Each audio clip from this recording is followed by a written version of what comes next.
The psychology of attraction most men never learn. There's something about attraction that most men go their entire lives without fully understanding. They think it's simple. They think it's about saying the right things, looking a certain way, or putting in enough effort. They believe that if they just try harder, show more interest, and prove themselves enough, things will work out. And when it doesn't, they're left confused, because from their perspective, they did everything right. They were consistent. They were available. They were attentive. They showed interest.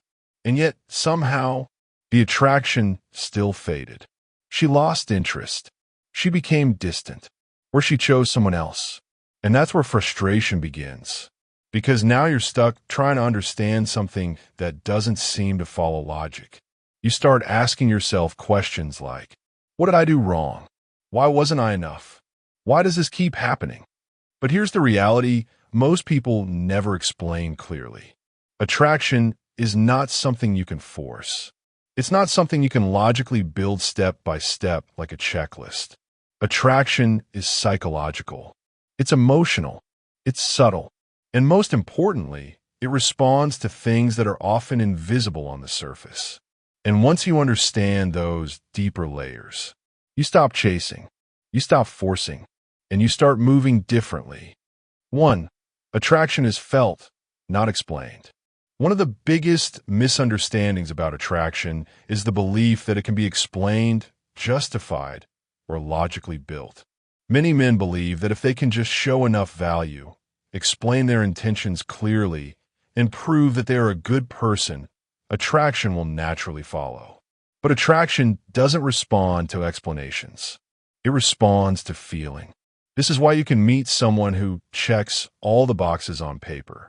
They're kind, respectful, stable, and reliable, and still feel no real attraction toward them.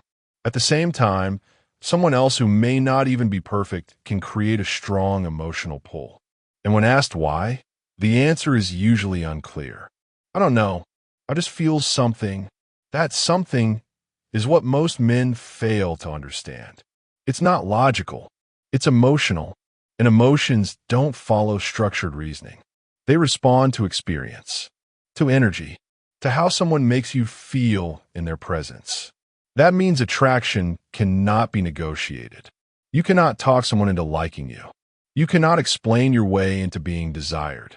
You either create a feeling or you don't. 2. The emotional experience you create.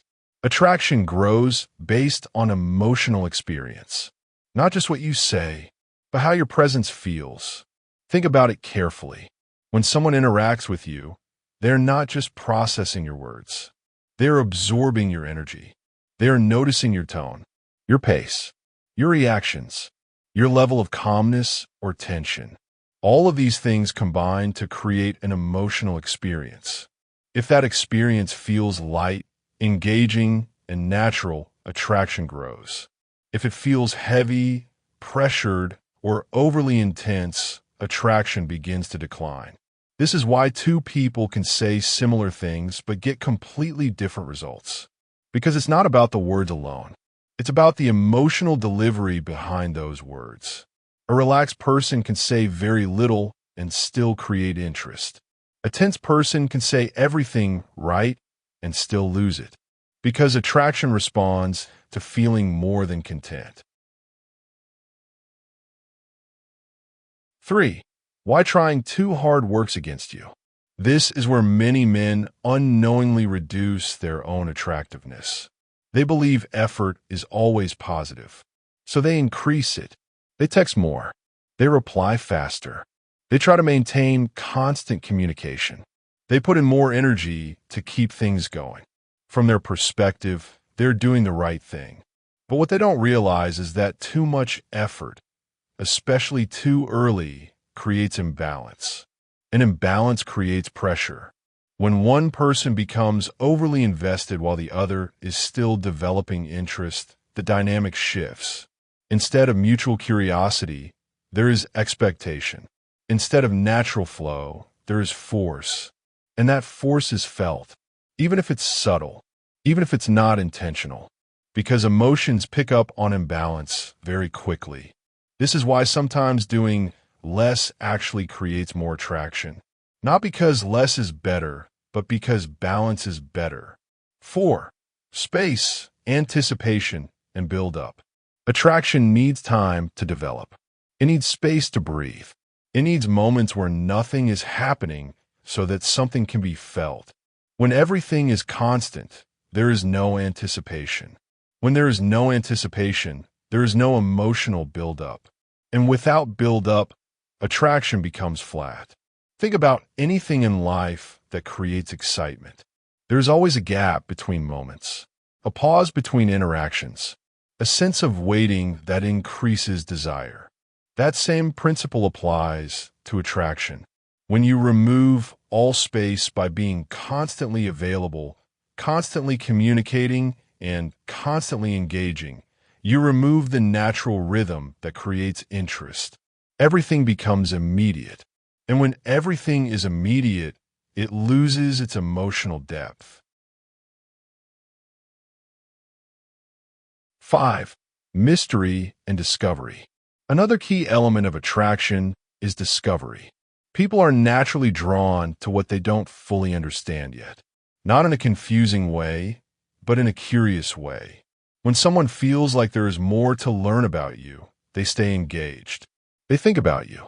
They become interested in uncovering more. But when everything is revealed too quickly, that process disappears. There is no curiosity, no gradual unfolding, no reason to keep exploring. This is why pacing matters. Not hiding who you are, but allowing your personality, your thoughts, and your experiences to be discovered over time. That process creates depth, and depth sustains attraction. 6. Attention and its value. Attention is one of the most powerful elements in attraction, but it only has value when it is not constant. When attention is always available, it becomes expected, and when something becomes expected, it loses its emotional impact. This doesn't mean withholding attention artificially. It means having a life that naturally limits how often you give it. When your attention is balanced, it feels intentional. When it feels intentional, it feels valuable. And value is what sustains attraction over time. 7. Self-perception and internal state. Attraction is influenced heavily by how you see yourself. If you constantly seek validation, it shows in subtle ways. If your confidence depends on how someone responds to you, it affects your behavior. If you doubt your value, it changes your energy. And all of these things are picked up on emotionally, even if nothing is said directly. But when you are grounded in your own value, everything shifts. You don't need constant reassurance. You don't need to prove yourself. You don't need to chase attention. And that creates a different presence. A presence that feels stable, calm, and self-assured. And that kind of presence naturally attracts people. The real truth about attraction. Attraction is not about perfection. It's not about saying everything right. It's not about doing the most. It's about balance. It's about emotional experience. It's about how you show up consistently over time. You could do all the right things and still lose attraction if the feeling is not there. And you could do less, but with the right presence and create strong attraction. Because in the end, attraction responds to who you are, not just what you do. Once you understand this, you stop trying to control everything. You stop overthinking every interaction. You stop chasing outcomes. And instead, you focus on yourself, your mindset, your emotional stability, your direction in life. Because when those things are strong, attraction becomes something that happens naturally, not something you have to force.